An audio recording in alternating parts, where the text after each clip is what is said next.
আমাদের সাধ্যের সবটুকু নিয়ে আমরা ঝাঁপিয়ে পড়েছি। আমরা এই যাবৎকালে এখনো পর্যন্ত অর্থাৎ গত পরশুদিন থেকে কাজ শুরু করেছি, আমরা এখনো পর্যন্ত 700 মেট্রিক টন খাবার আমরা কিনেছি। তার সবগুলো এসে পৌঁছায়নি, যেগুলো এসেছে আমরা সেগুলো আজকে কাজ শেষ করছি। এখানে প্রায় 2000 স্বেচ্ছাসেবক এসেছেন। এর মধ্যে ঢাকা বিশ্ববিদ্যালয়ের প্রফেসর আছেন, আমি ব্যক্তিগতভাবে দেখেছি, চিনেছি।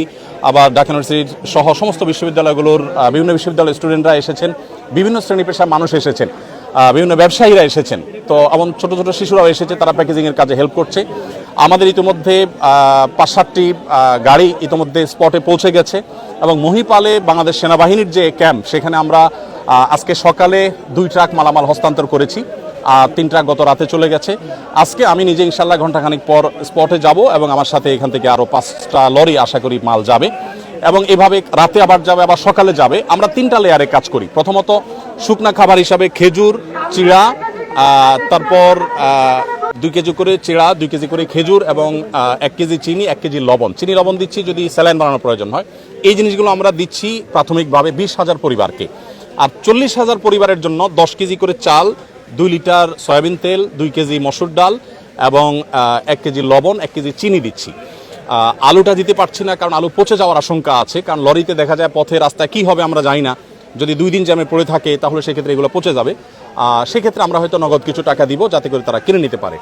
এটা হলো দ্বিতীয় লেয়ার, অর্থাৎ এখনও রান্না করার পরিস্থিতি নেই, আমরা শুকনা খাবার দিচ্ছি। খেজুর 4-5টা খেলে খাবারের কাজ হয়ে যায়। সেই সাথে আমরা একটু পানি শুকোতে শুরু করলে কাল বা পরশু সকাল থেকে আমরা চাল ডাল সহ ভারী খাবার দেব। এরপর তারা যখন ঘরবাড়িতে যাবেন তখন আমরা 25 কেজি করে চাল ইনশাআল্লাহ আশা করছি যে আমরা 20,000 পরিবারকে দেব। এরপরে 4th লেয়ারে গিয়ে আমরা 4,000 পরিবারকে ঘর বানিয়ে দেওয়ার প্ল্যান করেছি। পরিপূর্ণ ঘর বানাতে না পারলেও 4 বান করে টিন এবং কিছু নগদ টাকা 10 বা 20,000 টাকা, যেটি আমাদের সুযোগ আমরা এটা দেবো। এখনো পর্যন্ত আমাদের কাছে ফান্ড এসে সব পৌঁছায়নি। আলহামদুলিল্লাহ গত 24 ঘন্টার ভিতরে প্রায় 3 লক্ষ মানুষ আমাদেরকে অনলাইনে ডোনেশন করেছেন। এর ভিতরে 1 টাকা, 5 টাকা, 10 টাকা সব রকমের আছে। এই সর্বসাধারণের দানের টাকা আমাদের কাজগুলো চলছে। আমরা সিলেটের বন্যা, 22-এর বন্যায় প্রায় 18 কোটি টাকা আমরা খরচ করেছি এবং এর মধ্যে 1000 মেট্রিক টন খাবার ছিল, 1000 ঘর নির্মাণ করেছি, 1000 কৃষককে আমরা 5,000 করে টাকা দিয়েছি। তো আলহামদুলিল্লাহ এবার আমরা আশা করছি যে সেটা আরও ব্যাপকভাবে করব, কারণ বন্যা পরিস্থিতি অত্যন্ত ভয়াবহ।